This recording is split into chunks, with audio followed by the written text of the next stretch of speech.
রক্ত হিসাব তুই করিস না বদল। আমার রক্তের চেয়ে অনেক বেশি আমি তোর চোখের পানি ঝরিয়েছি। তুই যদি মনে করিস আমার পাপের প্রায়শ্চিত্ত হয়ে গেছে, আমি তোর মা হয়েছি, তাহলে বড় কষাই যে হাত দিয়ে তোর বাবাকে থাপ্পড় মেরেছে ওই হাতটা কেটে নে, আমাকে দেখা বাবা। তোমার দোয়া যদি আমার সাথে থাকে মা, তাহলে তোমার যে পায়ের নিচে আমার বেহেশত, আমি কসম খেয়ে বলছি না, আমি কসম খেয়ে বলছি, আমি ওই বড় কষার হাতটা কেটে এনে তোমার সে পায়ের নিচে ফেলবো মা, তোমার সে পায়ের নিচে।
হ্যাঁ স্যার, আমি বড় কষাকে খুন করতে গিয়েছিলাম কিন্তু পারিনি।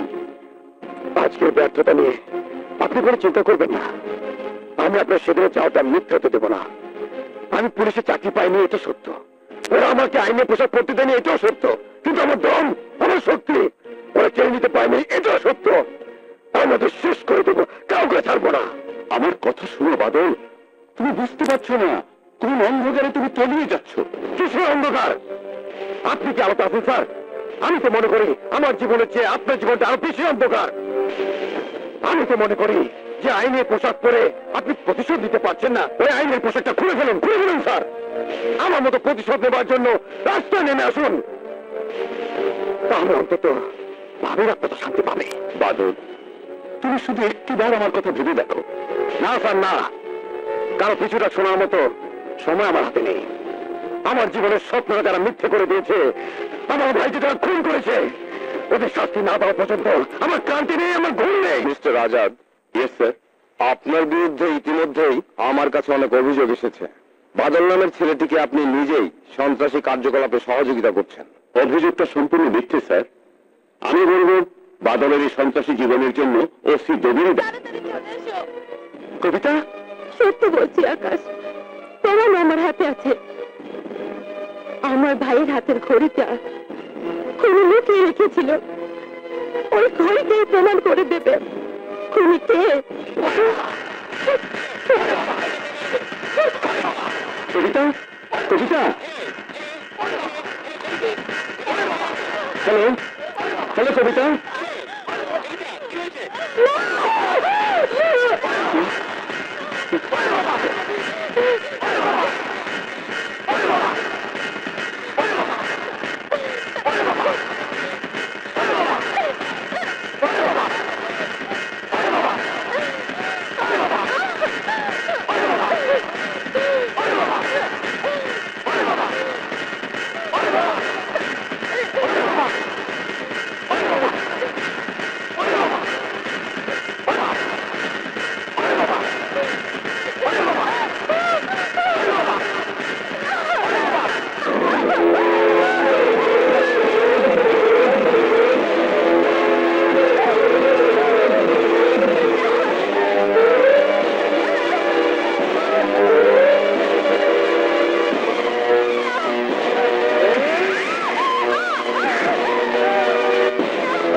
কবিতা, কবিতা,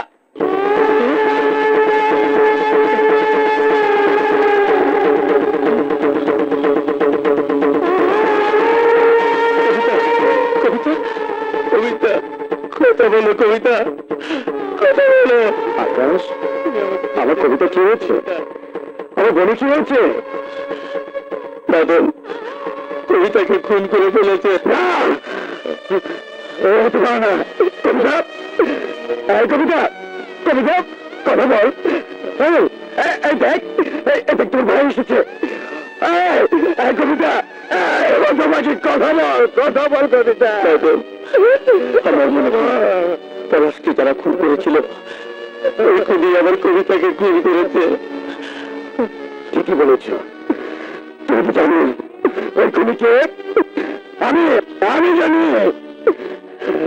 আমি যে থেকে বুঝতে পেরেছি কবিতার খুনি আর কেউ না, তোমার ভাই বাদল। তুমি আমার ফেস্তার মতো ভাইয়াকে খুনি বলছো? তুমি আমার ভাইয়াকে কতটুকু চেনো? হ্যাঁ, তোমার চেয়ে অনেক বেশি, অনেক বেশি। আরে তোমার ভাই তো তোমার চোখে অন্ধবিশ্বাসের কালো চশমাটা পরিয়ে রেখেছে। তাই তোমার ভাইয়ের সত্যিকারের চেহারাটা তুমি কোনোদিন দেখতে পাওনি। আমি দেখেছি, আমি দেখেছি। আমি জানি তোমার ভাই একটা ভয়ঙ্কর শয়তান। না বাদল, কবিতার লাশের সামনে আর একটা বাজে কথা বলবে না। আমার ধৈর্যের বাঁধ যদি ভেঙে যায় তাহলে আমি ভুলে যাব তুমি কবিতার বড় ভাই। আরে তুমি ভুলে যাবে, আর আমি ভুলে গেছি তুমি কবিতার সামনে। আমার চোখে তোমার একটাই পরিচয়, তুমি আমার কবিতার খুনির ভাই। বাদল, এই আমার মনে লাশ স্পর্শ করা তোমার কোনো অধিকার নেই। কবিতার লাশ আমি নিয়ে যাব। কবিতা আমার স্ত্রী, আমি কবিতার স্বামী, তাই এই লাশ নিয়ে যাবার কোনো অধিকার তোমার নেই। আমার সামনে থেকে সরে যাও আকাশ, নইলে তোমার এই অধিকার দেয়াল ভেঙে দিয়ে কবিতাকে আমি নিয়ে চলে যাব। বাদল,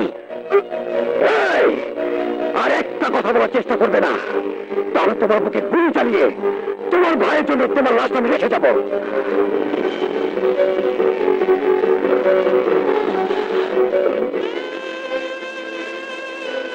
মা, মা দেখ আমি কাকে নিয়ে এসেছি। আরে মা, কোথায় গেলি? বাইরে আয়। দেখ তোর কবিতা স্বামী ঘর থেকে তোর বাড়িতে বেড়াতে এসেছে। আরে কোথায় গেলি রে মা? বাইরে আয়। কোথায় কোথায় আমার কবিতা?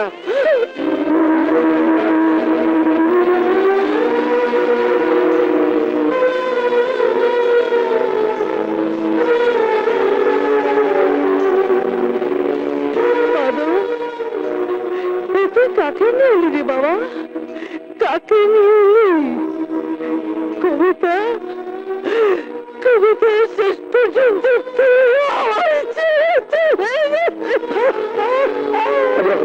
সুখ চেয়েছিলাম কিন্তু হয়নি। হতভাগে আমাকে বলেছিল কিছু সুখ হাসায়, কিছু সুখ কাঁদায়। সুখ আমাদের কাঁদিয়ে গেল রে মা, কাঁদিয়ে গেল। তুমি কিছু বলো, আমি কি এত পাপ করেছিলাম? আমাকে শুধু সংসারের লাশ কি বলবো নাজমা, তুমি তো তোমার পাপের কথা বলছো। আমি এমন কি পাপ করেছিলাম যে পাপের জন্য বারবার সন্তানের লাশ কাঁদে নিতে হবে? তুমি বলো, আমাকে নিয়ে তুমি আর কত নিয়তির খেলা খেলবে? বাবার কাঁধে সন্তানের লাশ তুলে দিয়ে আর কত শাস্তি আমাকে দেবে? আর কত শাস্তি আমাকে দেবে? ঘটনাটা চাপা থাকবে তো? ইলিয়াস, আকাশ আমাকে অনেক বিশ্বাস করে বলে বাদলের কথাও বিশ্বাস করে নাই। আমি কবিতার খুনি, কিন্তু কথাটা তো সত্য। কবিতাকে আমার স্বার্থে খুন করেছি।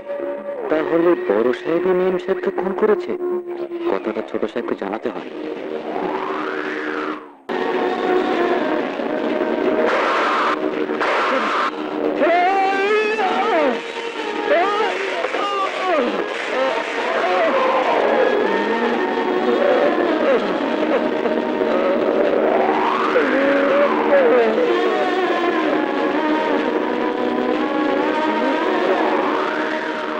ছোট সাহেব, মেম সাহেবের খুনিকে তা আমি জানি।